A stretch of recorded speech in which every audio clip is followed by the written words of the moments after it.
Hoje nós iremos falar como você elabora um contrato de venda e compra de imóvel. Vou passar o passo a passo para vocês, tudo o que deve constar, as cláusulas, o que é importante constar no contrato, para que esse contrato tenha um mínimo de segurança nas negociações, que é importantíssimo você saber disso, tá?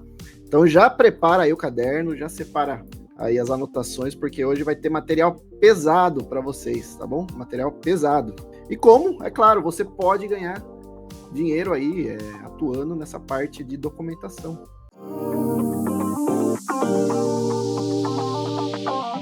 Para quem ainda não me conhece, seja muito bem-vindo. Meu nome é Charles Nunes, eu sou escrevente de cartório de registro de imóveis. Eu atuo há mais de 19 anos dentro de cartório, registrando, regularizando, fazendo nota de exigência, recebendo xingo da galera lá, né? Por que devolveu o título? Por que não registrou? Tá? Então eu já trabalho há mais de 19 anos dentro de cartório. E o intuito do canal é passar um pouco desse meu conhecimento que eu adquiri ao longo de todo esse tempo dentro de um cartório. E passar esse conteúdo de forma fácil, simples, objetiva, direta para você, né? Se você quer aprender a regularizar imóveis, você está no lugar certo. É aqui que você vai aprender. Se você quer aprender a falar bonito, não é aqui que você vai aprender. Aqui você vai aprender a regularizar imóveis. E como isso vai retornar, né, em dinheiro no seu bolso. Isso que é importantíssimo, tá? Então, se você quer se tornar um especialista em regularização de imóveis, seja muito bem-vindo a esse canal. Já segue o canal, ativa o sininho, comenta aqui embaixo, deixe sua pergunta, tá bom? E sempre tem vídeos novos saindo toda semana para você acompanhar, tá bom? Outra coisa, se você ainda não está inscrito, se você ainda não está no grupo do WhatsApp, que ficou mandando materiais, tem um link aqui nos comentários, desse lado aqui, tem um link nos comentários que você pode apertar e entrar no grupo do WhatsApp, tá bom? Que lá ficou mandando materiais. E também vou começar a falar da semana que vai ter, da semana da regularização de imóveis. Para quem ainda não é meu aluno, quem é meu aluno já passou pela semana da regularização de imóveis e sabe como funciona, tá? O que é essa semana da regularização de imóveis, Charles? Vai começar a semana que vem, já começa o aquecimento, então, ó, já deixem anotado aí no caderno de vocês. Semana que vem inteira, terão lives todos os dias. Eu vou trazer conteúdo pesado para vocês todos os dias. E na outra semana terá o evento, tá? Terá o evento, que será a semana da regularização, que lá eu vou passar o passo a passo das regularizações e a técnica que eu uso lá no cartório para regularizar o imóvel, de forma mais fácil, simples, rápida, objetiva, certo? Como que você faz para regularizar o imóvel de verdade na prática. Então tem um grupo do WhatsApp para você apertar, ok? Pessoal, vamos lá então. Vamos direto ao ponto, vamos falar um pouquinho com vocês de contratos. Como que você elabora um contrato de venda e compra de forma segura? Que cláusula que você tem que colocar? O que tem que constar em questão de imóvel, em questão de pessoa, questão de assinatura, quem que tem que assinar, quem não tem que assinar, tá bom? Fica até o final que eu vou passar várias dicas boas para você. No final eu vou falar um pouquinho também da questão de assinaturas, que é importantíssimo você saber disso, tá? É importantíssimo você saber disso, tá? Agora, quando nós falamos de contratos, quais são os tipos de contratos que vocês podem elaborar? Primeiro, né? Quem é que pode elaborar um contrato? Né? É privativo de advogado? Né? Assim, gente, se é privativo ou não, a questão de privativo, se a gente proibir as pessoas de fazerem contratos, quase ninguém vai fazer, né? Porque a maioria das pessoas, quando... Corretor, por exemplo, corretor elabora contrato, gente. Corretor elabora contrato. Qual que é o mundo ideal? O mundo ideal é advogado produzir contrato. O mundo ideal é advogado produzir contrato, sim. É porque envolve questões de direito, execuções, obrigações. Isso daí é tudo dentro de um contrato, né? É advogado que tem que fazer. Então, o recomendável, sempre procurar uma assessoria de um advogado para estar produzindo contratos. Tá? Advogado que tem que fazer contrato, certo? Agora, vamos ser real, vamos ser franco. Se você é corretor de imóvel, você tem lá os seus modelos, né? Você tem os seus modelos. Você é despachante imobiliário, você tem lá seus modelos. Você também é contratado muitas vezes para fazer aquela análise de risco, que é a due diligence, Inclusive, a due diligence tem um módulo só no meu curso que só falo de como que você faz análise em venda e compra de imóveis, tá? Então você vai ser contratado para fazer uma análise de risco. A partir do momento que você sabe regularizar imóveis, questões de cláusulas, você também você tem a capacidade, você tem o discernimento, você tem o fundamento para você poder elaborar um contrato. Tá? Mundo ideal, advogado. Mas todo mundo sabe que corretor também pega lá os seus modelos e faz aquele contratinho preliminar, né? Quando é uma coisa muito mais elaborada, aí sem sombra de dúvidas, tem que partir para o advogado para elaborar uma coisa bem mais completa, tá? Aonde que o pessoal usa muito esses contratos, tá? Quais tipos de contratos que eu vou falar hoje com vocês? Principalmente, tá? Principalmente compromisso de venda e compra. Compromisso de venda e compra. Ah, Charles, mas eu não consigo transferir uma propriedade só com um contratinho? Eu vou falar também que existe a possibilidade de transferir a propriedade com um contrato. Transferir uma propriedade com um contrato. Não é uma só, inclusive existem várias formas, tá? Existem várias formas.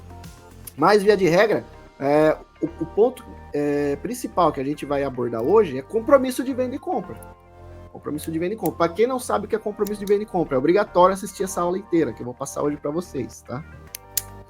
É obrigatório, certo? Gente, compromisso de venda e compra. Quando você fala em compromisso, pense que é o seguinte, compromisso de venda e compra é como se fosse um noivado. Pensa que o compromisso de venda e compra é um noivado. Imagina que eu, Charles, pedi a minha namorada em noivado. O que eu tenho com ela? Eu tenho um compromisso com ela. Eu tenho um compromisso. Estou obrigado, né, a certo tempo depois a efetivamente realizar o casamento, a participar do casamento lá, né, na hora e data marcada. Então, existe um compromisso, é uma coisa forte, tá? Uma coisa forte. Outro exemplo que eu gosto muito de dar, vamos supor, eu chego para minha filha, ela tá com 2 anos e meio, eu chego para ela e eu falo para ela, filha, esse final de semana nós vamos no shopping, que eu vou levar você lá para ir nos brinquedos. Que ela adora naqueles brinquedos de pula-pula. Ela vai ficar o dia inteiro falando, papai chegou, papai. Chegou o dia de ir pro shopping? É um compromisso, né? Olha a força de um compromisso, tá? Só que é claro, num casamento e no caso da minha filha, não dá para entrar com uma adjudicação compulsória, né? Se eu não cumprir com a obrigação de levar ela para o shopping, de realizar o casamento, tá? O compromisso de venda e compra, em contrapartida, né? Vamos supor, eu sou proprietário e tem uma pessoa interessada em comprar um imóvel. Vamos supor aí, deixa eu pegar uma pessoa, o Mauri, que chegou aí. Boa noite, professor. Boa noite, alunos. Vamos supor, Mauri chegou aí, o Mauri está interessado em comprar um imóvel meu. Eu sou o proprietário, tá lá na matrícula do imóvel, eu como legítimo proprietário. E aí o Mauri está interessado, ele fala, Charles, seguinte, eu tô querendo comprar teu imóvel, eu não quero envolver o banco no meio. Eu tô sem crédito aí, o banco não vai liberar, faz o seguinte, vende para mim aí em 5 parcelas. O que você acha? Você vende parcelado para mim? Aí eu falo, não sei, tal, vamos fazer o seguinte, vamos fazer um contratinho aqui, um compromisso, e aí quando você terminar de pagar, eu faço a escritura definitiva, aí eu transfiro a propriedade para você. Tudo bem, então nesse caso, né? Ok, então tudo bem. Aí vocês pegam, produzem um contrato, e esse é um compromisso, então está selado esse acordo entre eles. Está selado esse compromisso, é o contrato preliminar da venda, Charles, né? Vamos supor, aí o Mauri terminou de pagar, e eu, Charles, como proprietário, falo o seguinte, Mauri, eu não transferi para você, eu tinha só um compromisso, só que me arrependi. Não quero mais vender para você. O que cabe, né, no caso pro Mauri? Cabe o Mauri entrar com uma adjudicação compulsória, que é forçar eu a transferir, já que ele estava quite com as obrigações. Ele pagou em dia. Pagou todo o contrato, então ele pode entrar com uma adjudicação compulsória. Esse é o remédio para quando uma das partes não quer cumprir com a obrigação. Tá?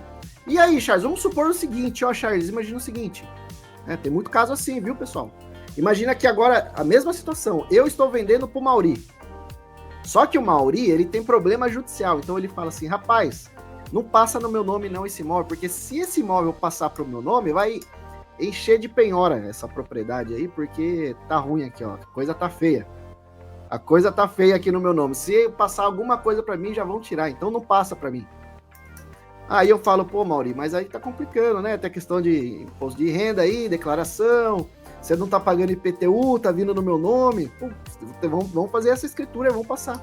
Mauri, não quero nem saber. O Mauri sai, não quer. O que cabe? Cabe também uma adjudicação inversa. Só que aí é eu, vendedor, querendo transferir a propriedade, tirar do meu nome, passar para ele efetivamente. É uma adjudicação compulsória inversa. Inverte-se o polo. É possível também, tá? Existe essa possibilidade da adjudicação compulsória inversa. Inverteu os polos aí, tá bom? Só para vocês estarem cientes das possibilidades, certo? Aí, deixa eu contar uma coisa para vocês. Tá? Vamos voltar um pouquinho na história. Tá saindo bom som para vocês aí, gente? Tá saindo bom? Charles, você tem modelo de contrato de compra e venda? Tenho sim, Ariadne. Ariadne, acho que você não entrou ainda na minha turma, né, Ariadne? Faz tempo que você me acompanha, né? Se você já entrou, Ariadne, tem lá na plataforma, lá, na parte só de downloads dos alunos, na plataforma dos alunos tem lá um monte de documentos, contratos e modelos, tá? Só que é o seguinte, gente, vou contar uma historinha para vocês. Antigamente, tá, lá no Código Civil de 1916, lá no 1916, o antigo Código Civil, tinha um artigo 1088. E o que previa nesse artigo? Previa o seguinte, que os contratos, os compromissos de venda e compra, as pessoas podiam se arrepender dessa negociação. Podiam se arrepender. Então imagina que loucura. Vamos supor, agora a gente vai colocar isso numa visão macro, tá? Uma visão macro.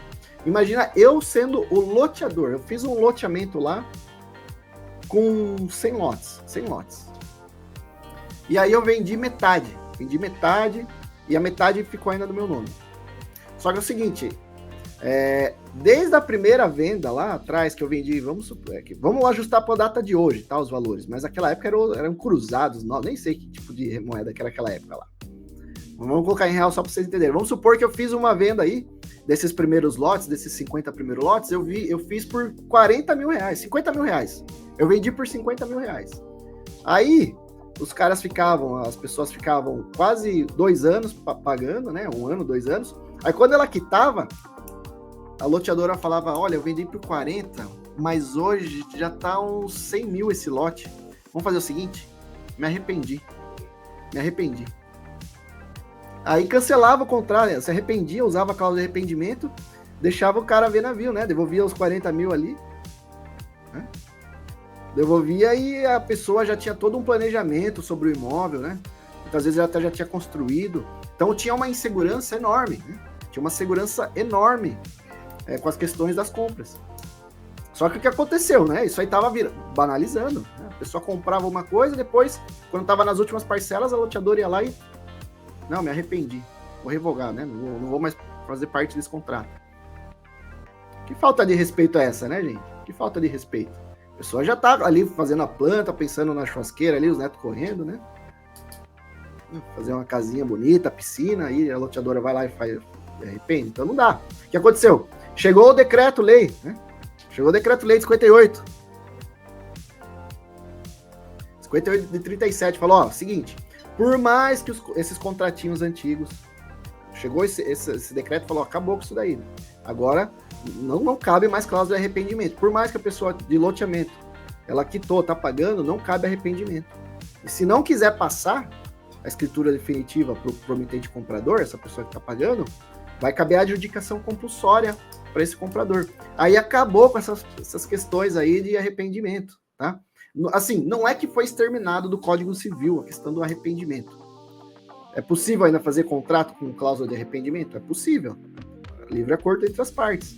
Só que loteamento e incorporações não pode ter arrependimento. Não pode. Loteamento e incorporação não pode ter arrependimento. Entre partes até pode. Mas aí, se não tem cláusula de arrependimento, fica aquela questão lá da adjudicação compulsória. Pode entrar com a adjudicação compulsória? Não pode? Então é importantíssimo, gente.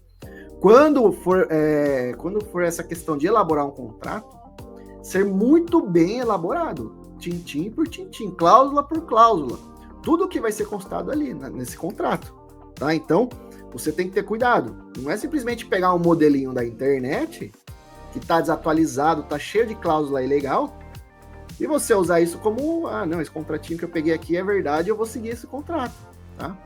Cuidado, porque isso aí você pode estar entrando em uma rascada e levando seus clientes junto, tá? Passando e levando seus clientes junto, então muito cuidado, certo? Principalmente com essas cláusulas de arrependimento. Eu vou falar um pouquinho mais pra frente aqui hoje ainda dessas cláusulas, tá? Certo, gente? Vamos lá. Quais os contratos que vocês podem elaborar, gente? Quais os contratos vocês podem produzir? eu já falei, né? O compromisso de venda e compra é assim um dos contratos mais usados hoje, inclusive deve ser usado, tem previsão no Código Civil, lá nos termos do artigo 520, se eu não me engano, do Código Civil, tem a parte que fala só de compromisso. Inclusive, é possível registrar na matrícula o compromisso, esse contrato preliminar entre as partes. Traz uma segurança gigante, gente. Registrar um compromisso de venda e compra. Esse contrato preliminar entre as partes. Tá? Por que, Charles, é importante registrar? Principalmente, se você está comprando imóvel na planta, está comprando de loteamento, você pode registrar esse compromisso, esse contrato. Você pode, você deve. Porque o que vai demonstrar a partir do momento que você pega esse compromisso de venda e compra e registra? Vai dar publicidade dessa negociação. Então vamos supor que eu estou vendendo para o Mauri. O Mauri pegou esse contrato, não transferi a propriedade para ele ainda, mas ele pegou esse contrato e registrou na matrícula. O que aconteceu nesse momento que ele registrou na matrícula? Ele deu publicidade, né, desse contrato, erga omnes, para todo mundo saber que ele está comprando este imóvel que eu estou vendendo. Né? Eu estou vendendo e ele está comprando. Ainda não vendi. É uma relação aí pública que nós temos. Tá? Isso não quer dizer que eu ainda como proprietário não posso vender para outra pessoa. Eu posso. Eu ainda não transferi para ele. Mas já está em fase de compra, está registrado que está em fase de compra. Tá? Não torna o imóvel indisponível os compromissos de venda e compra. Tem gente que acha que torna indisponível, que não pode negociar, é negativo. A partir do momento que registrou, tá? Existe um direito real ali gravado. Cabe a pessoa, vamos supor que eu sou o Charles, proprietário, fiz o compromisso com o Mauri, ele registrou. Aí eu, Charles espertinho, fui e vendi para outra pessoa, com escritura pública. Pode isso, Arnaldo? Pode. Só que o que cabe, né? Cabe para o Mauri o direito de sequela. Ele pode pedir em juízo. O valor dessa venda, ele pode depositar em juízo e pegar a propriedade para ele. Ele tem um direito real gravado ali na matrícula. Então é uma coisa forte, tá? É uma coisa forte. Esse registro na matrícula. Cabe e deve ser registrado, tá? O problema é quando esses compromissos, eles acabam se tornando cessões. A pessoa tem um compromisso, não transfere a propriedade e vai passando para outras pessoas. Vai passando. E aí se perde toda a ligação do primeiro proprietário com o último. Aí que vira aqueles contratos de gavetas assim infinitos, né? Que só vela de 7 dias mesmo, né? Às vezes tem o pessoal que chega no cartório, gente. Lá no cartório, às vezes eu atendo lá, o pessoal chega com um monte de contrato, assim, ó. Aqueles contratos que não tem nem reconhecimento de firma, nada. Tudo com uns clipes assim, enferrujados, assim. Aí ele fala, como que eu faço para regularizar isso? Daí eu falo assim para ele, ó. Você tem GPS aí no seu celular? Então coloca aí, Aparecida do Norte, né? Aparecida do Norte, você vê o caminho e vai de joelho, né? Rezando para ver se faz um milagre nesse contrato aqui, nesse registro. Que tá difícil a situação, né? Só com milagre. Brincadeira, né, gente? Não é bem assim. Dá para registrar, dá para regularizar. Existem os meios corretos para regularizar. Você tem que saber qual o caminho que você vai percorrer para regularizar um contrato de gaveta. Mas existem inúmeros formas, né, de você conseguir regularizar um contrato de gaveta, né? Quando existem maluquices aí, aberrações jurídicas. Dá para regularizar? Dá. O que você tem que saber é que tem contratos de gaveta que não dá para regularizar, gente. Tem contratos de gaveta que não dá. Tem situação de contratos que não dá para regularizar. Mas eu vou deixar para falar isso na semana que vem. Eu vou chegar uma aula que eu vou falar só de contratos de gaveta. E como que você regulariza os contratos de gaveta. Tá? Boa noite, Maria. Pessoal, vão mandando aí a cidade de vocês, a profissão. Você é o melhor. Obrigado, Ariadne. Tá, gente? Então, cuidado com modelinhos, tá? Eles não garantem nada. Modelinho que você pega na internet não garante nada. Um contrato ele tem que ser elaborado com equidade. O que é equidade, Charles? As partes eles têm que estar em pé de igualdade, né? Eles têm que estar em pé de igualdade, eles têm que negociar as cláusulas, tem que estar as vontades de ambas as partes no contrato. Porque se tem a vontade só de uma parte no contrato, esse contrato se torna um contrato de adesão. Quem aí assina Vivo, claro, isso é um contrato de adesão. Você não pode negociar esse tipo de contrato. Você não pode negociar. Vai lá falar você, claro, com a Vivo. Não gostei dessa cláusula aqui. Quero que vocês alterem. Isso é um contrato de adesão. Você está aderindo a isso. Diferentemente de um contrato de equidade, né? Você está negociando as cláusulas. Então, no contrato tem que constar a vontade de ambas as partes. Tá? Lia. Rio de Janeiro, Maria, boa noite. Rafinha, Santos Pedido, São Paulo. Lia, Charles, os contratos de compra de terrenos da loteadora também pode ser levado a registro? Vou falar disso, Lia, vou falar. Tá? Inclusive, de loteadora, né? Loteadora, compromisso de venda e compra. Então, a loteadora promete vender para uma pessoa. Ela ainda não transferiu a propriedade. É altamente recomendável que você leve o compromisso para registrar. Inclusive também de incorporações, tá? Incorporações, imóveis na planta. Vocês podem registrar esses contratos. O que muita gente não sabe é que os registros dos compromissos, eles possuem desconto no registro. E possuem desconto também aplicado na hora que você vai registrar a escritura definitiva. Certo? Cada norma da corregedoria, cada estado, existem as regras de desconto, tá? Então verifica a sua norma da corregedoria, mas só para você ter uma ideia, eu vou usar como exemplo São Paulo, certo? Se você, vamos supor, eu vou registrar um compromisso de venda e compra, pode ser ou de loteadora com o comprador ou entre particulares, tá? Eu vendendo para o Mauri, por exemplo. Eu fiz um compromisso de venda e compra com o Mauri. Eu vou pegar esse contrato, o Mauri vai pegar esse contrato, esse compromisso e vai levar para registrar. A tabela de custos e emolumentos do Estado de São Paulo fala que compromisso de venda e compra possui 70% de desconto nos registros, nos atos do registro. Então, só é cobrado 30%.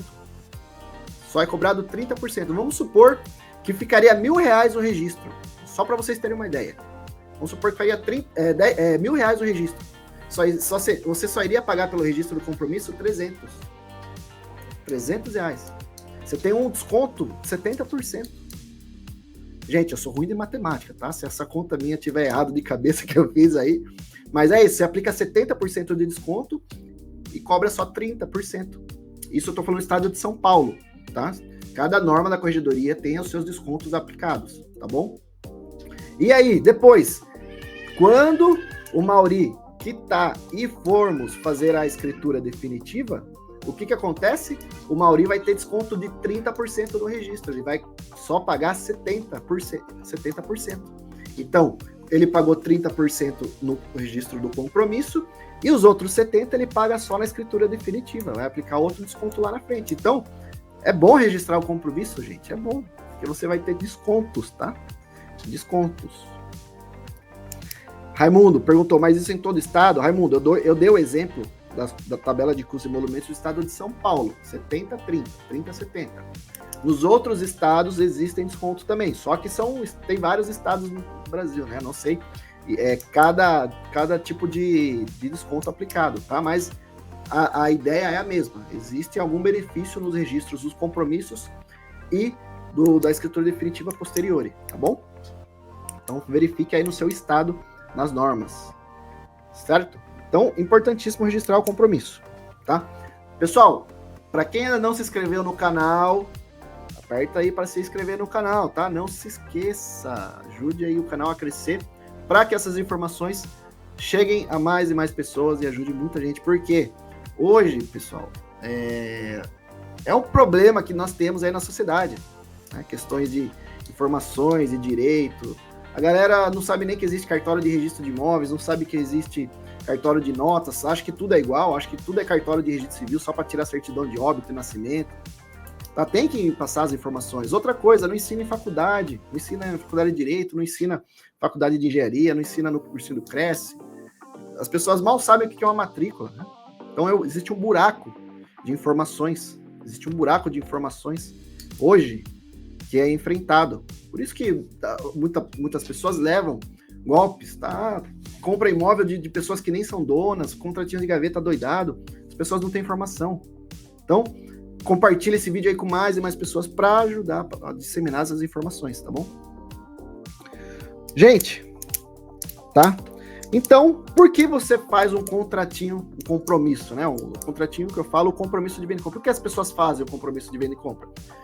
Geralmente são para amarrar venda. Então, eu estou sendo corretor, eu sou advogado ali, me procuraram para intermediar a negociação ali. E aí, a pessoa ainda está levantando dinheiro, tal, vai comprar financiado. Às vezes ela vai comprar financiado, mas ela já quer assinar alguma coisa, já quer ter alguma coisa no papel. Então, as pessoas podem fazer esse compromisso de venda e compra. Tá? Compromisso de venda e compra, ele é muito usado para isso. Existem outras formas que as pessoas usam também, né? Às vezes a pessoa não pode ter imóvel no nome, faz um compromisso aí, depois que ela resolve o CPF dela aí, transfere a propriedade. As pessoas tentam adequar aí a realidade do mundo, mas por que fazem, né? Existem várias e várias formas, tá? Isso eu estou falando em compromisso de venda e compra. Não estou falando em contrato de gaveta, os puros contratos de gaveta, que questão de irregularidades, de loteamento que não está regularizado, parcelamento de solo que não foi feito o projeto, isso é outra coisa, né? Estou falando em compromisso de venda e compra. Quais são os tipos de contratos que vocês podem elaborar aí, por exemplo? Os compromissos propriamente ditos, contratos de locações. Contrato de locações vai seguir a mesma regra aqui do que eu vou falar hoje, do que tem que ter no contrato, né? Tanto questão de caução, direito de vigência, preferência, isso aí pode registrar no cartório, gente. Contrato de locação. Quase ninguém registra. Quem mais registra contrato de locação para vigência e preferência? Aí eu posso dizer para você, pela minha prática aí que eu vejo diariamente, são mais indústrias, empresas, lojas, que elas não querem perder o ponto. Às vezes elas fazem benfeitorias dos locais, e aí elas pegam os contratos de locações e vão registrar para garantir o direito da vigência do contrato e a preferência, se o proprietário quiser vender para outra pessoa, ela tem preferência na aquisição. Então, quando são negociações muito grandes que envolvem locações, eles registram na matrícula do imóvel dessa locação o contrato. Tá? E existe uma outra possibilidade, que é a caução imobiliária, a garantia dessa locação. Então, a pessoa vai dar um imóvel em caução, em garantia da locação. É perfeitamente possível averbar também. Só que cuidado com contratos de locações que tem caução. É vedado, não pode existir mais do que um tipo de garantia em locação. Tá lá na lei de locação, não pode, é vedado. Tá? Não pode ter fiança e caução e seguro fiança, tem que escolher um, gente. Não pode misturar, ter mais que uma garantia no contrato. Quantos contratos eu faço de nota? Quantas notas devolutivas eu faço lá no cartório por contrato de locações que vem? O fiador deu em caução um imóvel. Meu Deus, erro feio. Erro fatal. Dói até o coração quando eu vejo uma frase dessa. O fiador deu em caução um imóvel. É fiança ou é caução? Né? Você tem que escolher uma da garantia. Não pode ser duas garantias, meu amigo. Né? É pena de ser anulável esse contrato. Tá? Tem que ajustar esse contrato, não pode. Tá lá na lei de locações. Extremamente vedado. Tá bom? Então, cuidado. Quando você for produzir um contrato, tem todas essas questões e cláusulas também. Eu vou dar um outro exemplo. Gente, eu não sei que modelinho na internet, para quem é corretor e advogado está assistindo, eu não sei aonde é que vocês pegam esses modelos que, pelo amor de Deus, gente, olha, eu recebo lá no cartório, assim, ó, vamos supor, vem 5 contratos num dia de locação. E é unânime, os 5 com os mesmos problemas, de imobiliárias diferentes, de advogados diferentes. Eu não sei aonde que está a origem desse modelo, desse contrato. Eu quero saber onde que está para tacar fogo nesse site, pelo amor de Deus. Vem lá dizendo assim, por exemplo, é sempre a mesma nota devolutiva, tem até o modelo já pronto. Que o locador ele tem o direito de, trocar as chaves das portas, das fechaduras da casa, caso o locatário ali se ausente por determinado tempo, abandone o imóvel. Não pode, ele não pode tomar posse. Gente, o locador não pode tomar posse do imóvel, né? A não ser por uma ação certa de despacho ali, né? Não pode. Despacho, ó, despejo. Ele não pode entrar na posse do imóvel a não ser por ação de despejo. Por mais que a pessoa abandonou o imóvel, tem que entrar no processo, né? Não pode ir lá ele com as próprias mãos e fazer a lei dele, tá? Essas cláusulas são abusivas no contrato de locação. E aí eu dou devolutiva, porque não pode, é ilegal. Não é uma cláusula que não é nem anulável, né? Ela é nula, ela torna o contrato nulo. Então cuidado, tá? Com essas cláusulas aí, certo? De locação. Tem quantos contratos de locação? Quero saber onde que é a origem desses contratos aí. Terminar esse site aí. Tá? Então cuidado com os modelinhos. É importantíssimo você saber as cláusulas, os contratos, a vontade das partes, tem que estar tudo ali, certo? Então vamos lá, gente. Vamos passar. Eu marquei aqui os pontos que você tem que saber. Eu marquei 9 pontos, 9 itens que você deve ter atenção na hora que você está produzindo um contrato, tá? Eu vou falar de compromisso de venda e compra. Compromisso de venda e compra, que é o que vocês mais vão usar, tá? Outra coisa que eu tenho que falar para você, que eu falei que tem o compromisso de venda e compra, tem a locação que vocês podem produzir, Dá para você transferir a propriedade sem necessidade de escritura pública?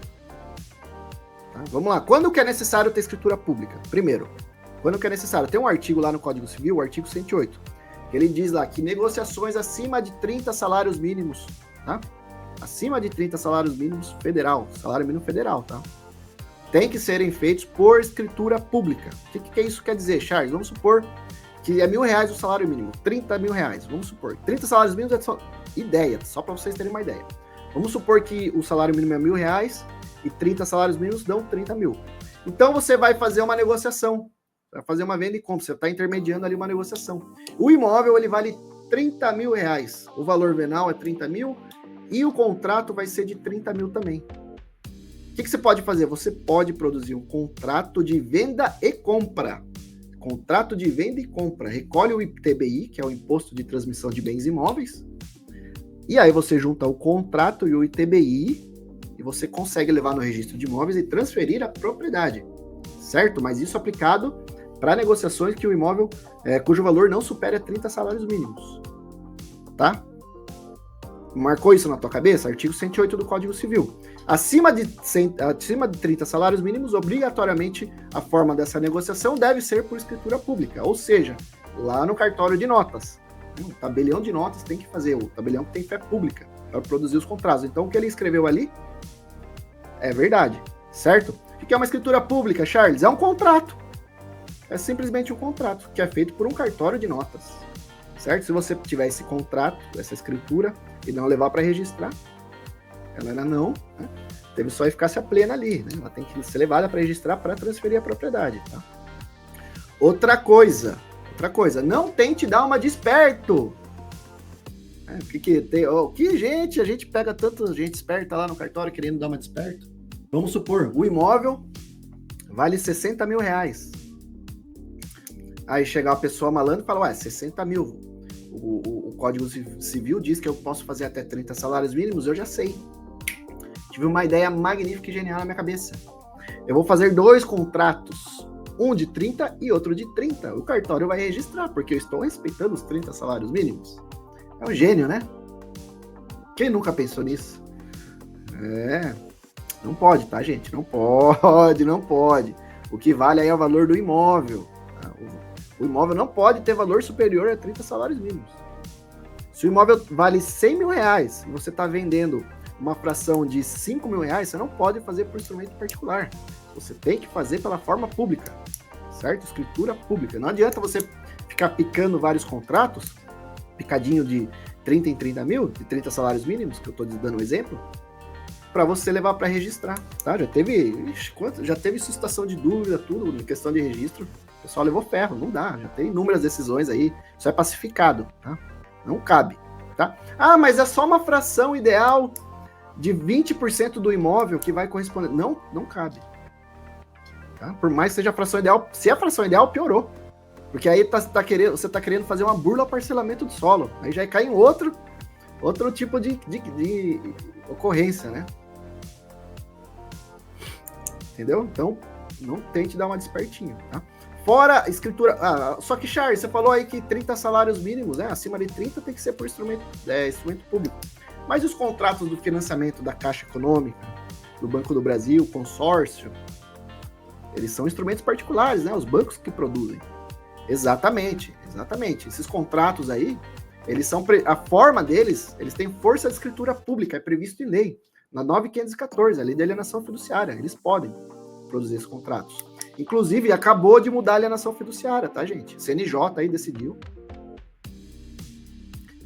aí que acabou, gente. Antes, particulares podiam fazer instrumento particular de alienação fiduciária. Eu que queria vender um imóvel meu pro fulaninho, a gente podia ali produzir o contrato de alienação fiduciária, que inclusive eu disponibilizava para os meus alunos o modelo da alienação fiduciária do contrato. Agora não pode mais particulares produzirem alienação fiduciária pela forma de instrumento particular, tá? Se eu quero vender por alienação fiduciária para o Mauri, por exemplo, que é que eu estou dando exemplo, a gente tem que ir lá no cartório de notas. O cartório de notas tem que produzir essa escritura. Antes não, a gente não precisaria ir no cartório de notas. Nós podíamos fazer esse contrato e levar para registrar, tá? dava para transferir a propriedade, recolher a ITBI. Agora, se nós quisermos fazer alienação fiduciária só por escritura pública, tá? Tirando essa escritura pública, os bancos continuam podendo fazer por instrumento particular, tá? Os bancos continuam. Então agora o CNJ decidiu isso, acabou. Tá? Acabou a festa que estava sendo antes. Não sei se é um avanço ou retrocesso. No meu ponto de vista, tá? Faz 25 anos que os particulares podiam fazer. 25 anos que os particulares podiam fazer. Eu já fiz alienação fiduciária, já produzi para amigo meu. Os cartórios têm a questão de controle da legalidade dos contratos. Eles analisavam. Tiravam o ônus que era ir para o cartório de notas fazer escritura. Agora não pode, né? Então você tem que ir para o cartório de notas fazer escritura. Além de pagar o imposto, além de pagar o registro. Avanço ou retrocesso, né? No meu ponto de vista, me critiquem aí, mas eu acho que pode ser um pequeno retrocesso. Tá?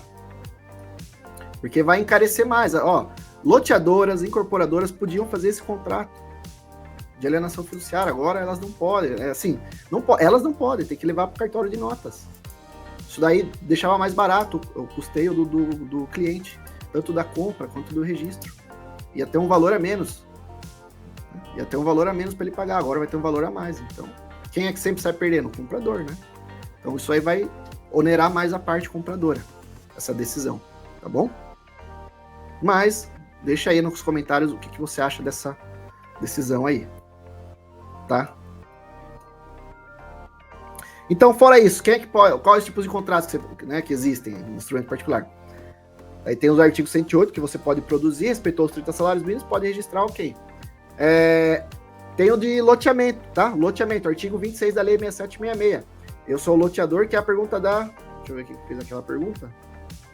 Ali, ela falou de loteamento. Contrato de compra de terreno de loteadora. Eu sou loteador, eu fiz uma promessa de venda e compra para a Lia. Ela terminou de quitar. O que ela pode fazer? Ela pode pegar o compromisso de venda e compra, o termo de quitação, recolher o imposto e no cartório de registro de imóveis. Não precisa fazer escritura pública. Loteamento para comprador. Loteamento registrado. Dispensa escritura pública. Dispensa escritura pública. Tá? Verifique na norma da sua corregedoria se é permitido. Tá? Isso é uma lei federal. Lei federal. A maioria dos estados permite. Existe um ou outro município, estado, que fala que só cabe questões quando é de regularização fundiária e tal. Mas não é a maioria, tá? Dos estados. A maioria dos estados permite a transferência direto pelo artigo 26, parágrafo 6º da Lei 6766. Compromisso de venda e compra de loteamento regularizado, compromisso, termo de quitação, ITBI, leva para registrar, certo? Isso aí é uma exceção também da necessidade de escritura pública, tá? Vamos lá. Pessoal, item 1. Marque no seu caderno, tá? Falta 20 minutos para acabar a live. Eu vou falar nos 20 minutos aqui o que você precisa marcar, o que você precisa ter no contrato de venda e compra. Certo? Item 1. O que tem que ter num contrato que você vai produzir, no compromisso? Pode ser no compromisso de venda e compra ou pode ser no contrato de venda e compra que respeite o artigo 108 do Código Civil, que são os 30 salários mínimos, tá? O que tem que ter? Primeiro, identificação das partes. Como assim identificação das partes? O que quer dizer a identificação das partes? A qualificação das partes. Especialidade subjetiva. Né? Que no cartório nós falamos de especialidade subjetiva, que quer dizer em relação às pessoas. Qualificação das partes. Tem que ter RG, tem que ter CPF, tem que ter estado civil, solteiro, casado, divorciado, viúvo. Tem que ter endereço dessa pessoa. Se é casada, qual que é o regime de bens? É parcial de bens, é universal, é separação total de bens. Tá? RG da esposa, do marido, CPF também, profissão. Tá? RG, CPF. A pessoa é estrangeira, não tem CPF, não tem RG. Pode ser RNE, pode ser passaporte, pode ser CNH, né? Documentos de identificação, que identifique. Principalmente o CPF. Não tem CPF e RNE, tá? Então, via de regra, RG, CPF, estado civil, profissão, domicílio e residência. Casado, qual que é o regime de bens? Parcial de bens, universal, total. Tem pacto antinupcial registrado? Tem que constar o número do pacto. Tá? RG e CPF do cônjuge. Sempre. Qualificação completa das partes. de todas as partes, tá bom? Esse é o item número 1 do seu contrato. Você já vai iniciar lá, contrato XXX, embaixo, qualificação das partes, completo, transmitente, promitente comprador, promitente vendedor, tá? Promitente vendedor, promitente comprador. Qualificação de todas as partes completa, certo? O que mais tem que ter, Charles, no contrato? Especialidade objetiva para cartorários, para pessoas técnicas, especialidade objetiva. Para via de regra, para todo mundo aí, descrição do imóvel, pessoal. Descrição do imóvel, ela tem que estar completa. Como assim completa, Charles? O que você tem que fazer? Né? Porque as pessoas fazem os contratos de compromissos e não colocam a descrição completa do imóvel. Tem que constar a descrição completa, conforme está lá na matrícula. O que você tem que fazer? Você tem que pegar a matrícula, tem que fazer um Ctrl+C de toda a descrição. O lote X da rua tal, da quadra tal, com frente para a rua X, tantos metros, lado direito, tantos metros, confronta com o lote X, lado esquerdo, tantos metros, com o lote X, nos fundos, mede tanto metro com o lote X, totalizando a área de tantos metros quadrados. Você tem que colar essa descrição completa, tá? Ah, teve a verbação de construção, então você vai incluir também. O prédio número X, construído no terreno, aí descrição completa. Você tem que constar a descrição completa, completinha. Você não pode só chegar lá e falar, a casa número 20 da rua tal está sendo vendida para o João. Gente, que raio de contrato é esse, né? Você tem que colocar a descrição, o objeto completo, todas as medidas do imóvel que está sendo negociado, né? O objeto do contrato ele tem que estar perfeitamente descrito, tá? O que mais em relação ao imóvel que você tem que constar? Número da matrícula. E qual que é o cartório que está registrado. Então, o imóvel com a seguinte descrição. Para você ter uma ideia, tem pessoas que tiram uma foto, né? Tiram um print da matrícula, né? Fazem o recorte no computador e colam no contrato. Você pode fazer isso? Pode, tá ali, tá descrito o imóvel. Você pode, não quer ficar digitando? Pega a foto, recorta e coloca no contrato, não tem problema. Fica até que bonitinho de ver, se tiver assim, né? Tudo branquinho, né? Tem problema, só que você tem que sempre observar questões se teve averbações, né? Lá na abertura do imóvel não tinha, era a Rua 10, depois teve a averbação embaixo que falou que a Rua 10 passou a denominar-se Rua Rubião de Almeida, por exemplo. Você tem que ajustar, né? Não vai deixar ipsis literis, né? Você tem que colocar os ajustes que foram alterando. Depois teve uma averbação lá embaixo que falou que a metragem correta do lado direito é X. Então, você tem que se atentar às averbações ali com a descrição, tá bom? Certo? O que mais que você pode colocar ainda em questão de relação dos imóveis, tá, gente? Do imóvel. No contrato, as benfeitorias desse imóvel, né? Como que vai ficar? Vai ser pago a mais se tiver benfeitorias? O imóvel está sendo vendido por X, mas aí tem uma benfeitoria ali que é removível, talvez. Vai deixar aquilo ali? Vai ser retirado? Vai ser o acordo ali entre as partes. Tem alguma benfeitoria? Bom, então vai ser qual é o material que foi usado nessa construção? Sobrou um tipo de material ali.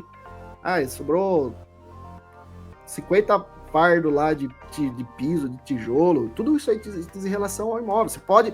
É claro, o objeto, descrição do imóvel sempre vai estar completa, mas você pode colocar...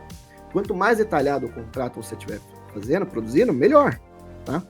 As benfeitorias...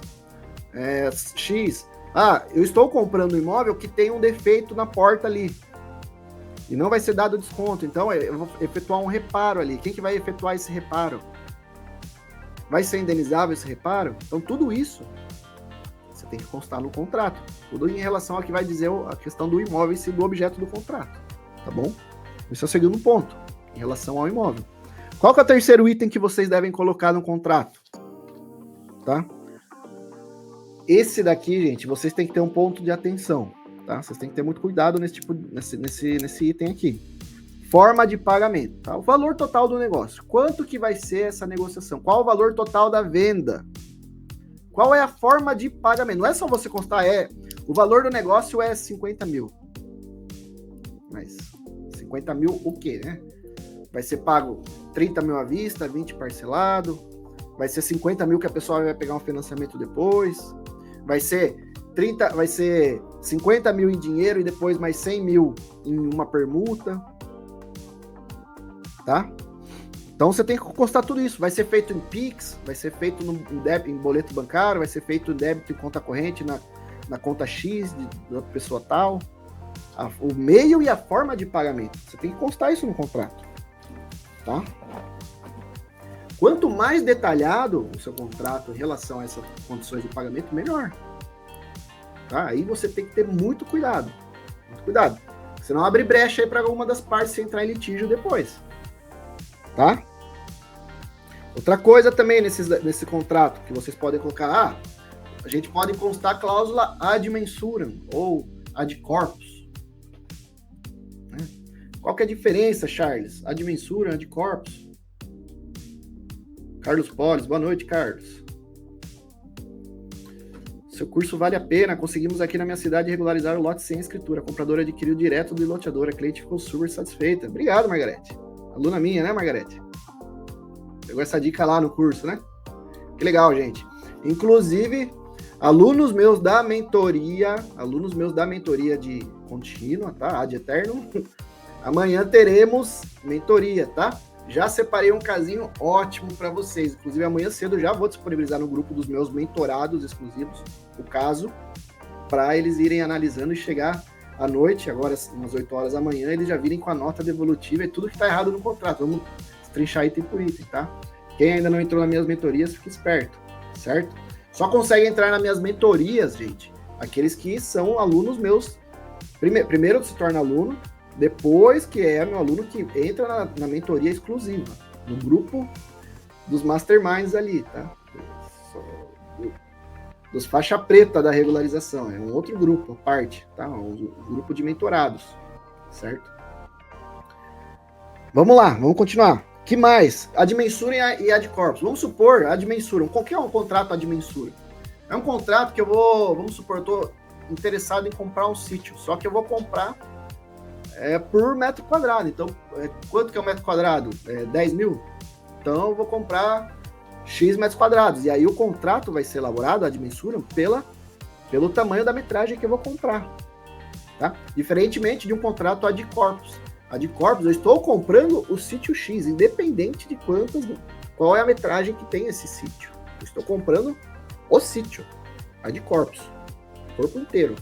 Ad mensuram, eu estou comprando aquelas frações certas e determinadas em certos locais, tá? Só para vocês entenderem aí, ad mensuram e ad corpus, tá? Quarto item que vocês devem verificar num contrato. Quarto item. O que tem que ter, Charles? A data de entrega. Como assim data de entrega, né? Data de entrega. De entrega da chave, entrega da posse, tá? Quando que vai ocorrer a posse efetiva da pessoa que está comprando? Se é um compromisso de venda e compra, a gente pode colocar lá no contrato que a posse já está sendo transferida e, oportunamente, após a quitação, a propriedade, enfim, será transferida com a escritura definitiva.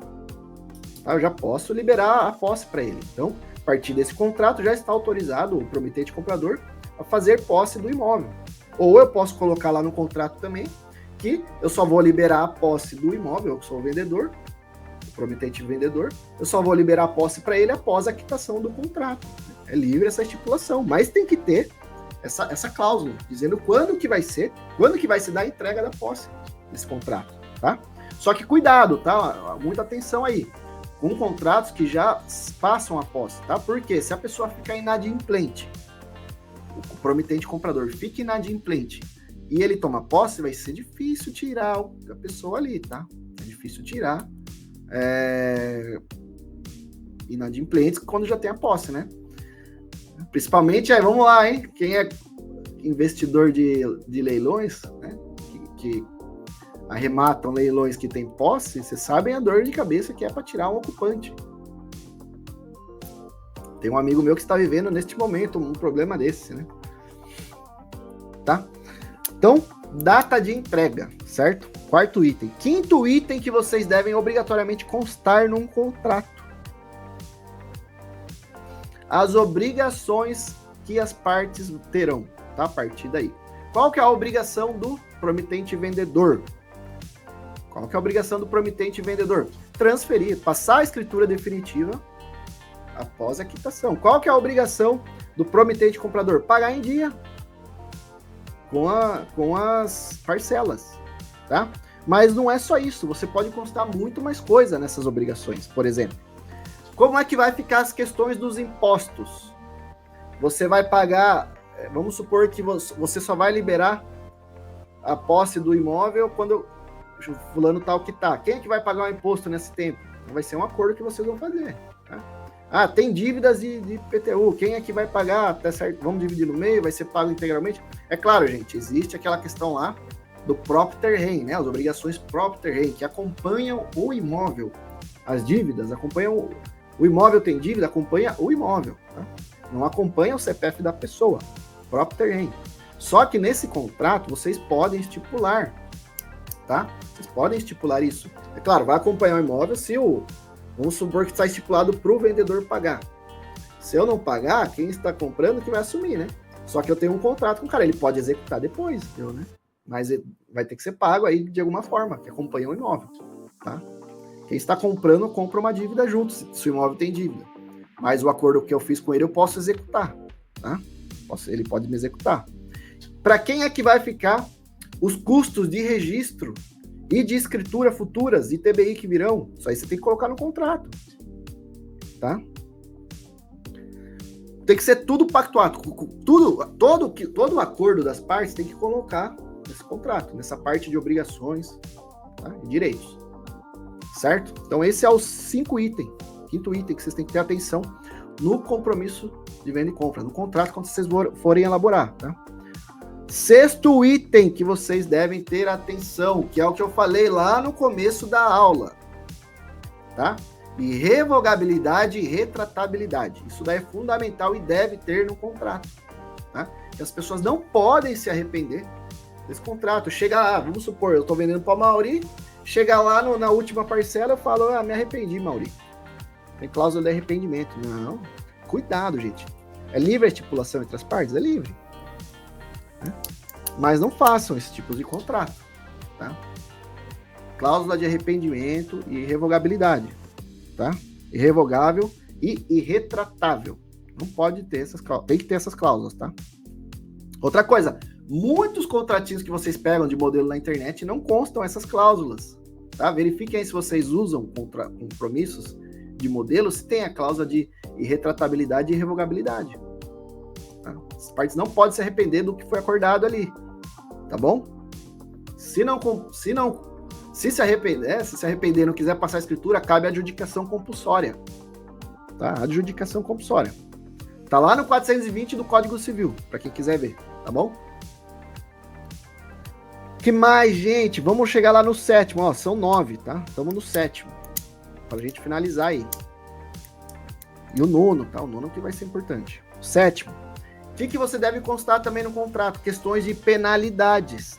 Vocês têm que prever as penalidades no contrato. Por exemplo, se o Mauri não paga, ele pode ter multa aí, vai ter uma multa já de 10%. Geralmente coloca uma multa de 10% pelo não pagamento aí, pelo inadimplemento. Já mete uma multa de 10%. É admissível até multa de 10%.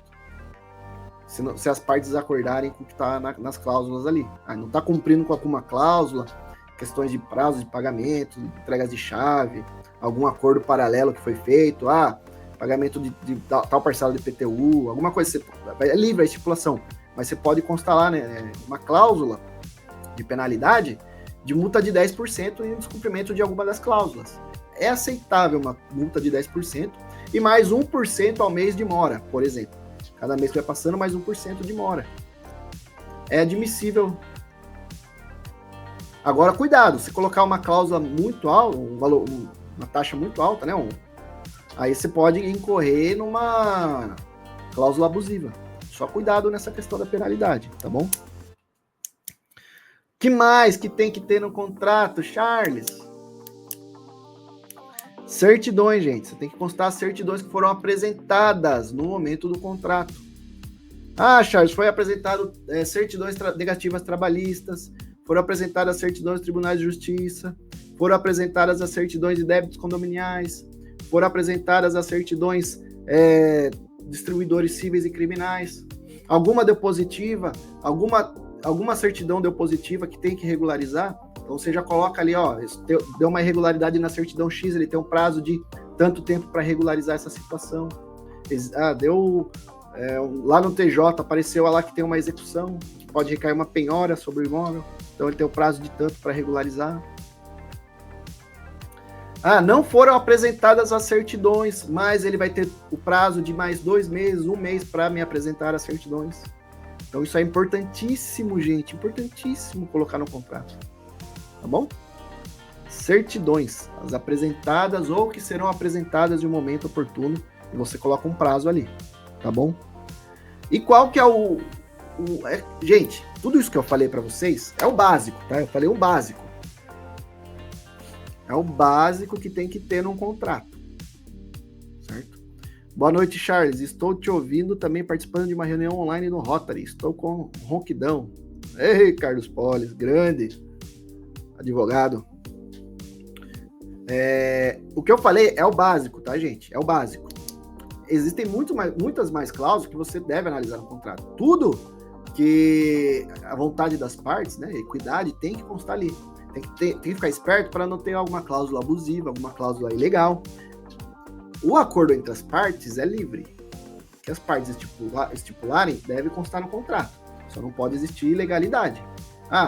Qual que vai, por exemplo, estou fazendo uma venda e compra para uma plantação de um pé de maconha lá.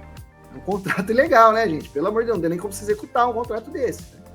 Só para vocês terem uma ideia, tá? Cláusulas ilegais, essas coisas não valem. Tá? Tem que ser tudo pensando no princípio da boa fé, né? Questões também de coletividade, interesse social, é a função social da propriedade. Função social da propriedade. O contrato tem que ser elaborado pensando sempre na função social da propriedade, tá? E para finalizar, o que tem que ter no contrato? O que tem que ter no contrato?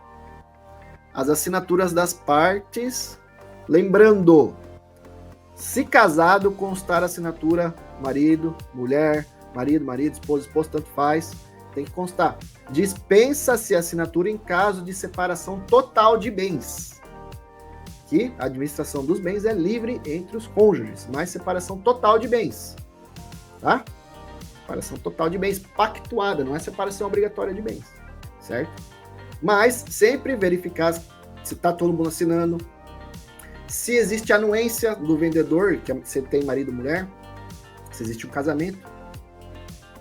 Tá aí, fundamental. Reconhecimento de firma. Vocês jamais irão, a partir de agora, senão eu vou puxar a orelha de todo mundo aqui, um por um. Vocês vão passar o endereço, eu vou na casa de vocês puxar a orelha. Vocês jamais podem fazer contrato, qualquer um contrato. Vou comprar ali um iPhone usado. Comprar um Nokia ali, aquele tijolão usado. Eu vou fazer um contrato, reconhece firma, pelo amor de Deus. Reconhece firma, tem que reconhecer firma. Tá? Qualquer contrato que você for fazer, tem que reconhecer firma.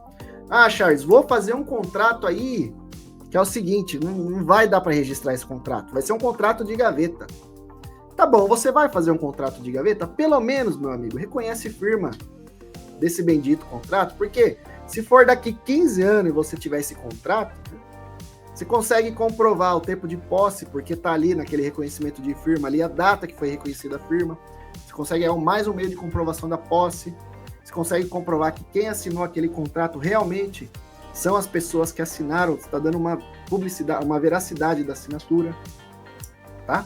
Então, reconhece firma de qualquer coisa que você for fazer, tá bom? Tem que ter reconhecimento, tem que ter assinatura de 2 testemunhas no contrato, Charles. Para fim de registro, cartório de registro de imóveis, não é necessário ter testemunha, isso aí já é pacificado, não é necessário ter testemunha, não torna o contrato inválido, é possível inclusive registrar. Um compromisso de venda e compra que não tenha testemunhas. Contrato de alienação fiduciária, artigo 38 da lei 9514, alienação fiduciária também, não precisa ter testemunhas, inclusive se é financiamento, 9514, instituições financeiras do SFH, não precisa nem de reconhecimento de firma, tá? Mas, fora isso, qualquer contrato que vocês forem produzir, reconheça firma e peguem, colham a assinatura de 2 testemunhas, tá? Por mais que não seja necessário, se você tiver a assinatura das 2 testemunhas, a lei diz que a assinatura de 2 testemunhas esse documento ele serve como título executivo para você poder executar, né? A produção de prova fica muito mais fácil. Você pode usar esse contrato como título executivo se tem duas testemunhas, tá? Então, por bem ou por mal, não tô fazendo nada, né? Pega duas pessoas aí que tá passando, pega a assinatura lá das testemunhas, pô, tá? Certo? Esses são os pontos que eu passei para vocês, gente. Eu passei 9 itens ricos, 9 itens ricos, tá? Vale até um joinha, um like na live aí, né? Dá um like, dá um curtir aí na live, né? Porque eu passei 9 elementos para vocês ótimos. Tá? 9 elementos que devem ter no contrato, tá? A Ariadne perguntou aqui, se o vendedor na época de adquirir o imóvel era solteiro, agora na venda ele é casado, como que fica no contrato? Ariadne, a qualificação... Ó, vamos lá, me passa mais uma informação. Qual que é o regime de bens desse casamento? Tá? Qual que é o regime de bens desse casamento? Mas vamos lá. Se o vendedor na época de adquirir o imóvel era solteiro, agora na venda ele é casado, como que fica no contrato? Primeiro, se o regime é da comunhão parcial de bens, e ele se casou, né? Ele comprou solteiro e se casou depois de adquirir o imóvel, foi parcial de bens, vai ter que qualificar a esposa dele, RG, CPF, casados pelo regime da comunhão parcial de bens, na vigência da lei, tá? E ela vai comparecer como anuente dessa venda, tá? Ela tem que comparecer anuindo, por mais que ela não tenha direito, porque foi um bem adquirido antes da constância do casamento, sendo, portanto, incomunicável com ela. Mas o Código Civil diz que ela tem que dar a anuência nessa venda, até porque, vamos supor, ele quando comprou solteiro, era só terreno esse imóvel. Aí ele se casou com ela ajudou ele a construir a casinha, ela deu dinheiro, né? Por mais que ela não tenha direito no imóvel perante a matrícula ali, ela não se transformará em uma proprietária, mas ela tem que anuir na venda, porque ela ajudou financeiramente para a construção desse imóvel. Então, por isso que nas vendas tem que constar a anuência dos transmitentes, né? Quando existe comunhão parcial de bens, tá? Agora, se fosse universal de bens, obrigatoriamente ela tem que assinar, porque ela passou a ser proprietária, comunicou-se com ela, em virtude do casamento. Inclusive, o casamento é uma das formas de aquisição de imóvel, né? Eu casei com uma pessoa pelo regime da comunhão universal de bens. Ela tinha 30 imóveis, logo, universal de bens, eu passei a ter direito aos 30 imóveis. É uma das formas de aquisição. E não precisa de TBI, né? Mas aí, ela tem que assinar também como vendedora, se fosse universal. Agora, eles se casaram pela separação total de bens, com pacto antinupcial registrado. Nesse caso, não precisa assinatura, porque a administração, né, do patrimônio entre os nubentes, né, os cônjuges, os passarinhos, os amáveis, é livre. Eles podem vender, comprar e não precisa da anuência de ninguém, tá bom? Se fosse separação total de bens, tá? Existem outras possibilidades, separação obrigatória de bens, participação final dos aquestos, mas aí a gente fica a noite inteira falando disso, né, se a gente for, tá bom? Então, parcial de bens, ela tem que assinar no contrato, tem que qualificar RG, CPF, profissão, qualifica bonitinho. Só que aí você vai colocar assim, você vai colocar no contrato assim, vamos supor, Charles, tal, RG, CPF, profissão, assistido de sua esposa, fulana de tal, RG, CPF, profissão, casados pelo regime da comunhão parcial de bens, na vigência da lei 6.515/73, tá? 77, residência domiciliada da cidade, na rua X, entendeu? É dessa forma que você vai constar. Pessoal, é isso aí, vamos chegando ao fim. Não se esqueça de curtir a live, tá? Se inscreva no canal. Espero que vocês tenham gostado, tá? Durmam e sonhem com matrículas e transcrições. É minha recomendação. Pegue a Lei 6.015, que eu sempre falo. Vai lá na cabeceira da cama, coloca a Lei 6.015 e as normas da corregedoria. Antes de dormir, você dá uma lida, né? Sonhe com matrículas e acorde disposto a regularizar imóveis. Né? Tá bom? Muito boa noite. Tenha uma ótima noite iluminada, tá bom? Grande abraço e até semana que vem, a semana inteira, tá bom? Fique esperto. Tchau, tchau.